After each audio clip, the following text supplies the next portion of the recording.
passage de la caravane la plus savoureuse des tours arrive.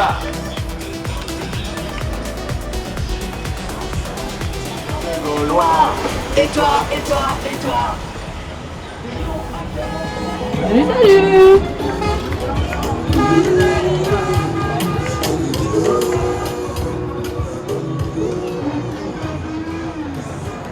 Bienvenue, chers amis, comment allez-vous?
Je traverse les journées sans fin, cherchant ton sourire dans le matin.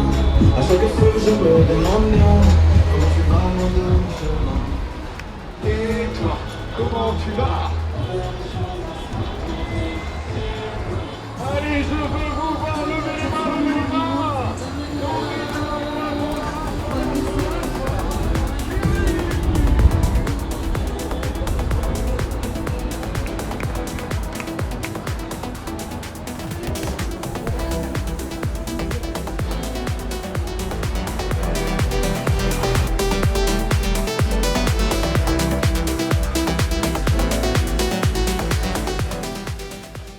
Voilà, les concurrentes de tête qui attaquent la partie non répertoriée mais qui montent déjà.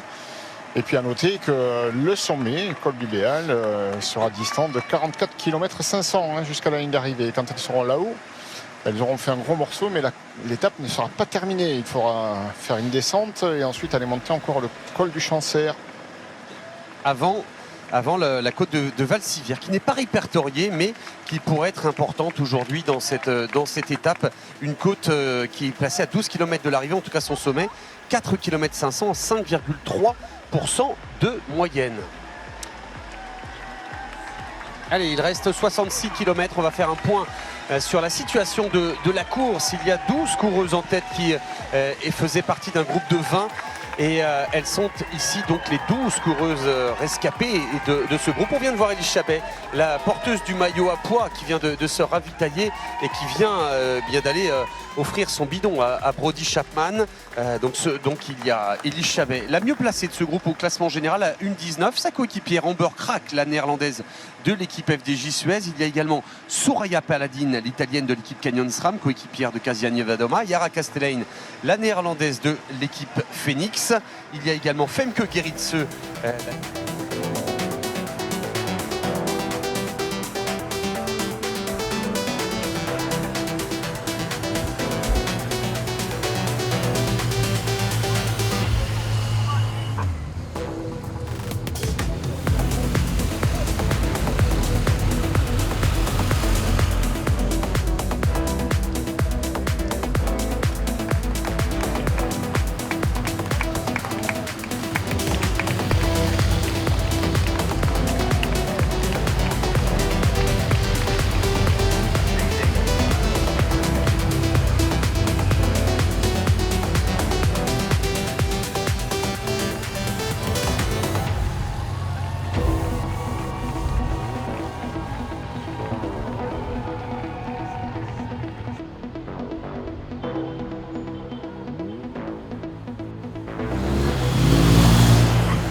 Nous offrons une petite respiration. Nous étions tout à l'heure dans le village d'Olliergues, un village médiéval avec son château et ce paysage façonné par la Dore.